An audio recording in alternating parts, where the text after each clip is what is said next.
So, yes, the Philadelphia Eagles are looking to make some noise in the playoffs this season, and there's no reason they shouldn't. Jalen Hurts is a stud. Saquon is him. And they've got pretty much everything you want in a contender, right? But it never hurts to look to the future, which we probably do too much on this channel, but we like to bring up the hypotheticals and really look at where things do land. So today in our latest Eagles mock draft, there's a couple different things we're going to go over. So basically we're looking for a Josh Sweat replacement. Also, the Eagles have a couple of big-time free agents, guys like Baun and company. He's going to be 30 next year, so that is what it is.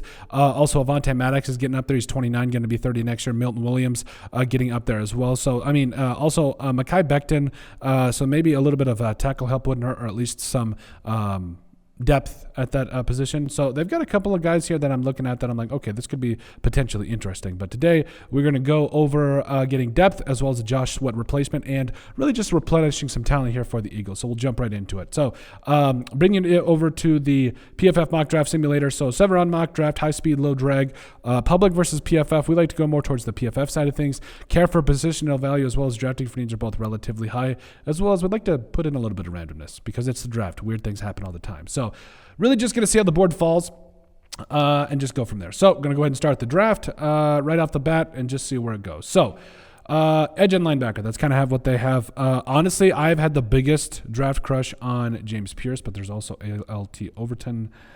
Overton's a lot of fun, but I really, really like Pierce. I think that he would be a one-on-one replacement, and I think that's definitely the route you got to go here if this is indeed how the board falls. So right off the bat here, I think you go James Pierce Jr., and then you can really start to look at the rest of your needs here, whether it's tackle or whatever you want to do, or linebacker or whatever. Ooh, Chris Paul there. Makes some sense.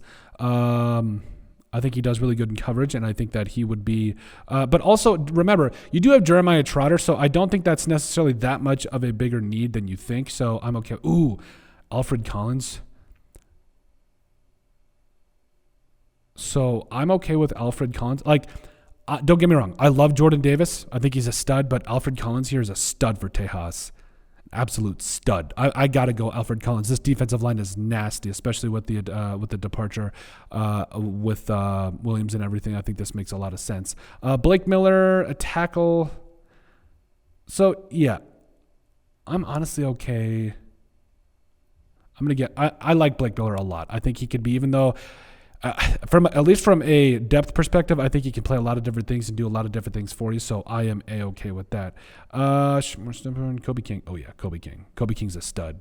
He is at least going to be a really good depth piece for you, and I think that would be a solid get there in the 4th round. Michael Toffey out of Texas.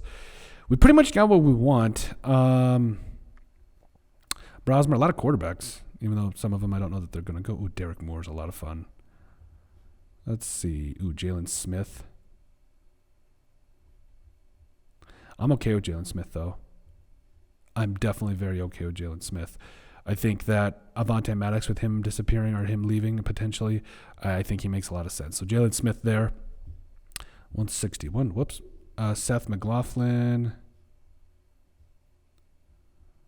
Let's see. Kyron. So Kyron Lacey, wide receiver LSU, bigger guy, but no. Danny Dennis Sutton, DDS, dude is an absolute stud. I'm gonna go McLaughlin here. He's a really good depth piece. And then also, I'll go DDS here because just for the sheer measurables, I know that we're doubling down on edge. I do not care in the slightest. Fantastic. Absolutely fantastic. This young secondary is revamped. You got a linebacker help. Dante Trader. Ooh, Dante Trader Jr. is a lot of fun. Raheem Sanders, Nicholas Singleton, Howard Cross, Brady Cook, Joe Evans. Who's BPA? All right, fine. DJ Trader, and I'm going to go Sanders. I know we don't necessarily need him, but I think that at the very least, coming, competing, do some good things for you. So here's how everything ended up for the Eagles in our latest mock draft. So James Pierce Jr. right at the top there gave us an A for him. Again, I think he's probably going to be your best value as well as the best fit for you at the top of at the bottom of the first round.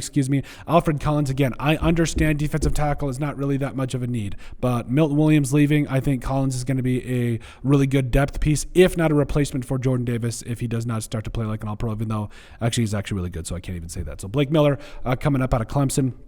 I think he's a solid depth piece, maybe even a future starter. Kobe King, again, depending on what happens with Jeremiah Trotter Jr. as well as Nakobe Dean. I mean, I think Jeremiah Trotter Jr. can be absolutely step in for Zach Baun if they don't bring back Zach Baun, who's going to be like 30 next year, like we said. But Kobe King could absolutely give you some solid depth. Jalen Smith. It never hurts to have another good corner. And Jalen Smith is a stud coming up out of USC. Solid size, good speed. I think he's going to be solid. Seth McLaughlin, like I said, really good value here in the 5th round. At the very least, a really good depth piece. Danny Dennis-Seton, DDS, coming up out of Penn State. Really good measurables. I do think that he could provide a little bit of value to you as well. Dante Trader Jr. in the 7th round. Like we said, it was just BPA, and I don't think it hurts to have him on special teams. And the Raheem Sanders. I know you got Saquon, and I know, you got Gainwell and everything, but Sanders is a stud. Never hurts to have another really good running back running around, pun intended. So overall, they gave us a B. I thought it was all right. We'll definitely make some more moves here on the offseason as things get a little bit more interesting. But hey, let us know what you guys think about our latest Eagles mock draft. Make sure you guys like, comment, and subscribe down below, and we'll see you on the next video.